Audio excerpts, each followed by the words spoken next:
introduce yourself a little bit and give some background for what led us to this conversation today. Well, my name is David, and I'm a convert to the Catholic Church. Quick background on me: I'm from Chicago, grew up in the '80s, '90s in the hip hop world, and basically, at that time, I was in that underground hip hop scene, making music and stuff, and then I realized that I was gay, and I hated that, and so I tried to like get rid of it by becoming religious. And in my family, my mother was Baptist, my dad was Muslim for a time, and he left that before my sister and me were born. And so I wasn't brought up with any religion in the house, no Christianity at all. But then when the whole gay thing hit me and I realized what it was, it really scared me. Didn't see anybody who was gay around me, didn't want it. So, they say to pray it away. I did that. And I studied the history of Christianity because I had no ties really to anything. My mother was Baptist, and so that was the closest I had to Christianity. I broke up with my girlfriend because I'm like, okay, if I'm gay, I shouldn't be putting her through this. And I didn't really know what to do other than just go to art school and like I had already planned to do, but I had no sense of community. And long story short, I converted to the Catholic Church at 18. And when I did that, I had a new godmother, and she wanted to give me a gift for my high school graduation, and it was a youth retreat.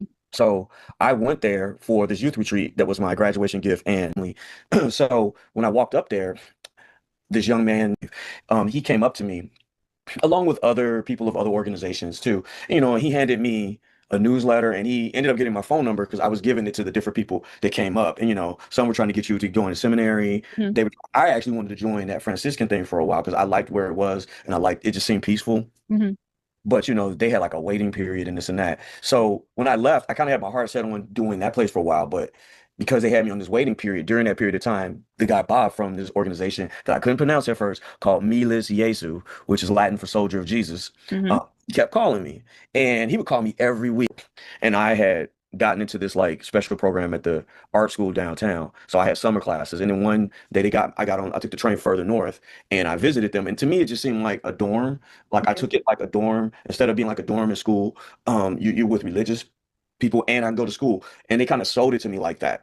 And I bought into that and I thought, okay, this is cool. But the thing about it with me was like everybody was like excited about being Catholic. And they were like, it was like EWTN, but like they were young and it was like real life. So like Yeah. it seemed cool to me. But then like when we had they had us do the retreat doing that, it was like 5 days. And the whole looking backwards, because I started leading these retreats, those retreats were to get you to see that you had a calling to Right. God, a vocation, and that vocation was with them. Mhm. And oh, we're in all these different countries around the world. They said we're like 12, 13 countries. It like seemed big and everybody seemed happy. And I was young, but then like when they wanted, I decided to like live there. I told my mom, and I guess they didn't take me seriously because once I moved to go there, she flipped out.